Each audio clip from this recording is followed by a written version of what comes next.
मेरे सभी प्यारों दर्शकों को राधे राधे राम राम। आज के इस वीडियो में मैं 14, 15 और 16 तारीख के दैनिक राशि फल के बारे में बताने जा रहा हूं।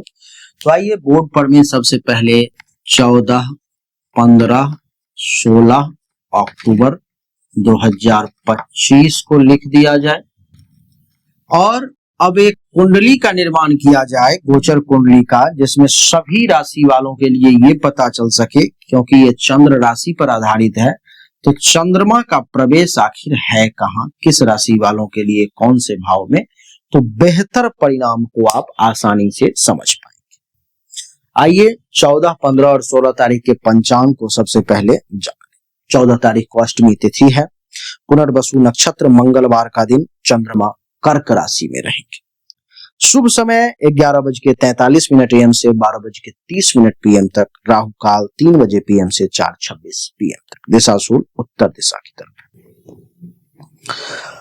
15 तारीख को नवमी तिथि, बुधवार का दिन, चंद्रमा कर्क राशि में, शुभ समय अभिजीत मुहूर्त नहीं है, राहु काल 12:06 PM से 1:33 PM तक और दिशा सूल उत्तर दिशा की तरफ।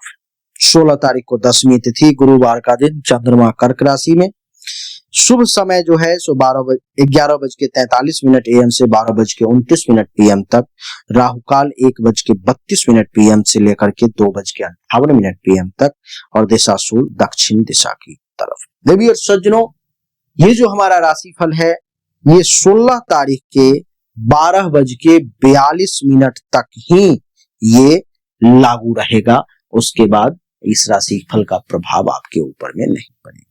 इसमें हमने 3-4 चीजें बताई जो बहुत महत्वपूर्ण है। सबसे पहले तो दिशा सूल जो बताया, उसका अर्थ ये है कि आपको उस दिशा की यात्रा नहीं करनी चाहिए जिस दिन, जिस तारीख को हमने जिस दिशा में दिशा सूल बताया है, नहीं तो आपको कष्ट हो सकता है। दूसरा, हमने राहु काल अशुभ समय बताया जिसमें कोई भी शुभ काम नहीं करना चाहिए, किसी विशेष उद्देश्य से बाहर नहीं निकलना चाहिए। तीसरा, हमने आपको शुभ समय अभिजीत मुहूर्त बताया जो समग्र शुभ है। इस समय में आप कोई भी अच्छा शुभ काम जरूर करें। आइए अब चर्चा को आरंभ किया जाए।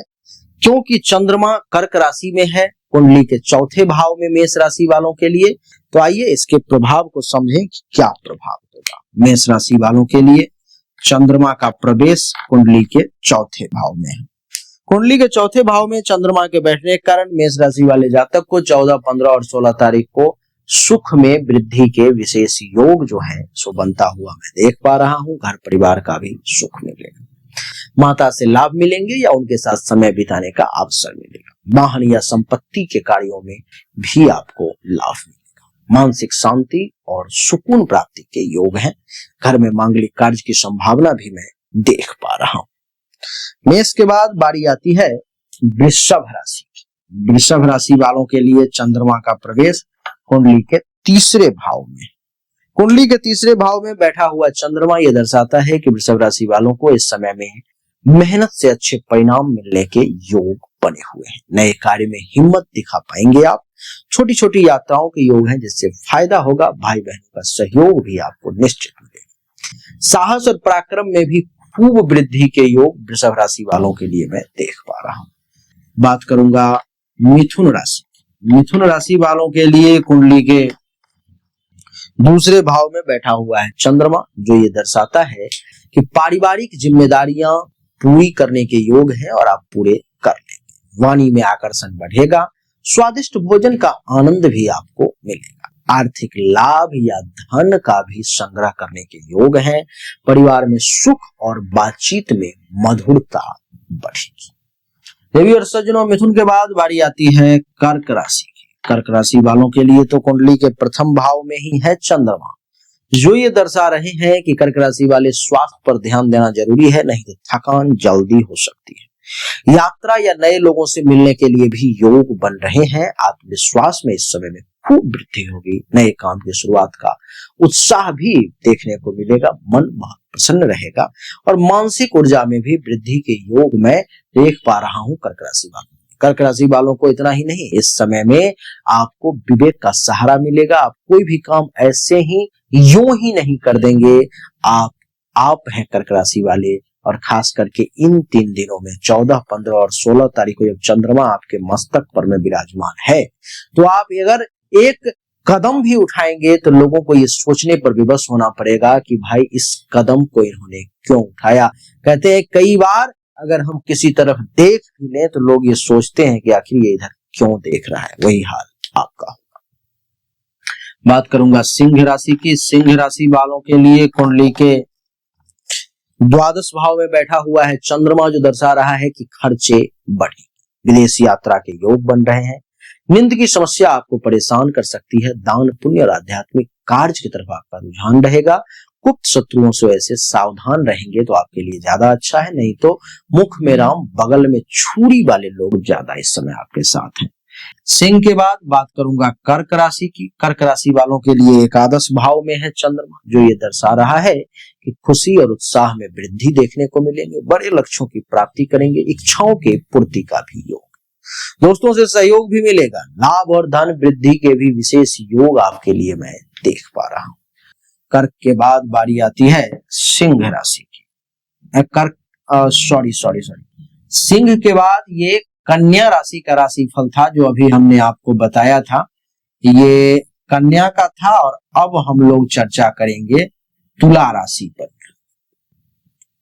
तुला राशि वालों के लिए कुंडली के 10वें भाव में चंद्रमा का प्रवेश है, जो ये दर्शा रहा है कि नए अवसर आपको प्राप्त, बड़े लोगों से मेल जोल करने का अवसर मिलेगा, सामाजिक मान सम्मान भी देखने को मिलेगा, नौकरी और व्यवसाय में लाभ देखने को मिलेंगे, कार्य क्षेत्र में खूब उन्नति के योग बन रहे हैं।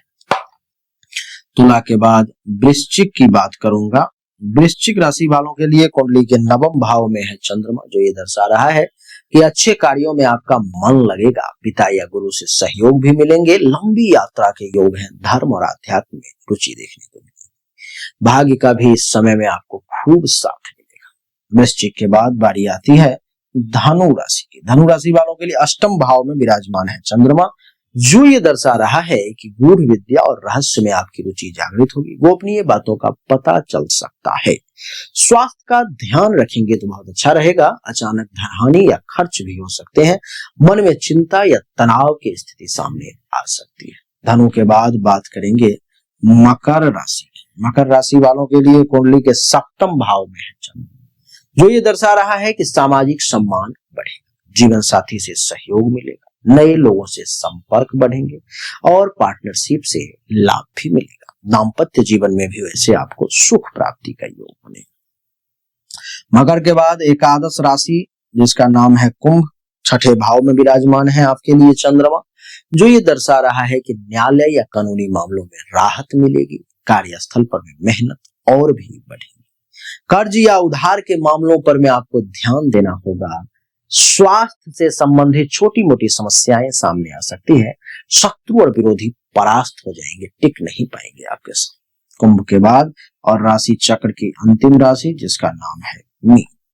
मीन राशि वालों के लिए कुंडली के 5वें भाव में है चंद्रमा, जो ये दर्शा रहा है कि निवेश या शेयर बाजार से लाभ मिलेगा, बुद्धि और रचनात्मकता में वृद्धि के योग हैं, प्रेम संबंधों में प्रगाढ़ता आएगी, पढ़ाई लिखाई में अच्छा मन लगेगा, संतान के सुख भी आपको निश्चित तौर पर प्राप्त।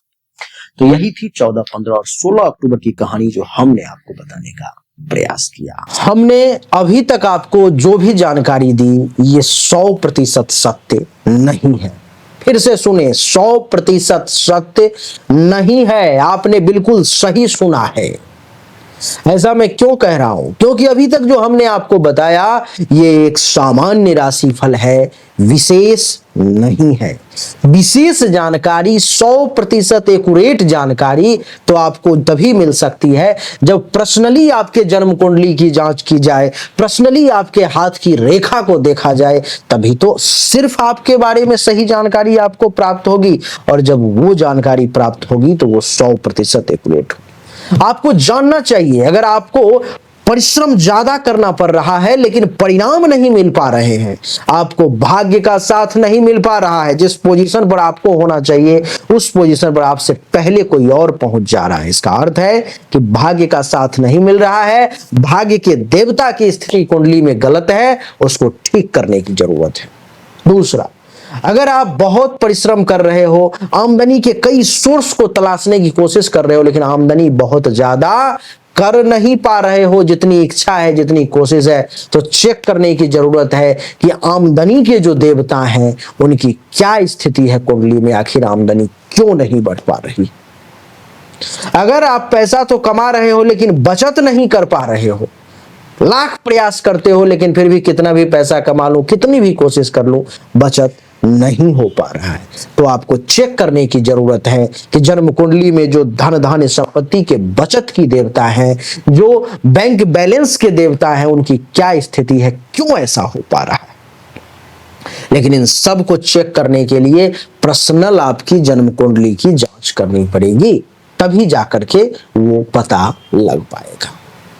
देवियों सज्जनों, चाहे कोई बीमारी है जो आपको बहुत परेशान कर रहा है, बहुत परेशान कर रहा है, आप ठीक नहीं हो पा रहे हो, चाहे आपका विवाह नहीं हो रहा, वैवाहिक जीवन में अथवा परेशानी आ रही है, मामला तलाक तक पहुंच गया है या विवाह हो ही नहीं पा रहा है, जिस काम को करने की कोशिश कर रहे हो हर काम में रुकावट आ रहा है, जमीन मकान गाड़ी चाह रहे हो लेकिन हो नहीं पा रहा है, तो इन सभी शंकाओं का समाधान जन्म कुंडली देखने के बाद ही मैं आपको दे सकता हूं। उसके लिए सामने दिए गए नंबर पर मैं अपनी जन्म तारीख, जन्म समय, जन्म स्थान, दोनों हाथ के हथेली का फोटो अवश्य भेजें। जो शुल्क है जमा करें, इंतजार करें, आपको जानकारी अवश्य मिलेगी। अच्छा लगा तो वीडियो को लाइक करें, शेयर करें, चैनल को सब्सक्राइब करके इसके बेल आइकन के बटन को दबा दें।